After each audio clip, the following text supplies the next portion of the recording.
So the first motion that we have is, well, they're not in any particular order, but I've tried to put them in the order that I think makes sense.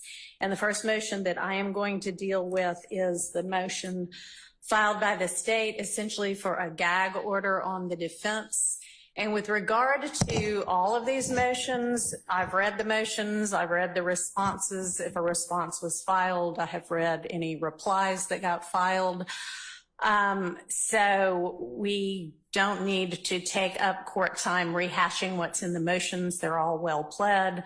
If you have something that you want to add that was not in your written submissions, I'll listen to that.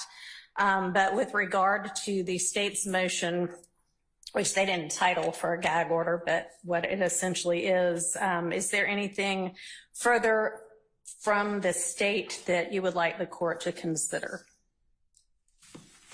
Adrienne Love, Your Honor. For the state, Judge, we will rest on the authority that we have presented to the court and point out to the court that since the time of this filing, other instances similar to in nature to the ones that we pointed out to the court have occurred, and we would just simply ask the court to afford the relief requested in the state's motion. All right, thank you. And anybody from the defense who needs to add anything to what's been filed in writing? Good morning, Your Honor. Doug Weinstein for Diamante Kendrick.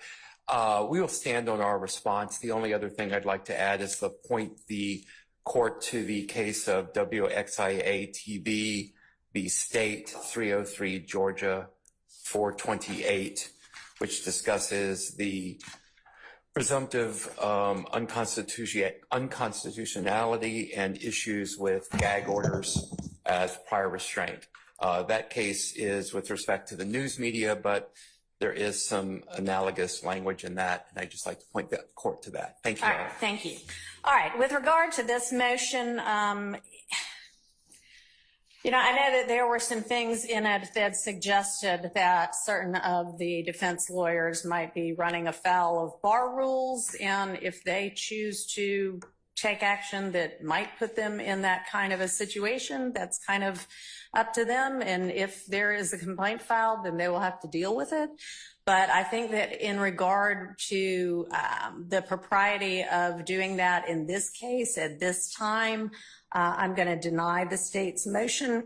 Obviously, if facts change and the state or the defense at any future time believes that it would be appropriate to consider this issue again, please raise it again. But at this point in time, we are going to move forward without instituting any kind of a restrictive order for speaking with the press in the case.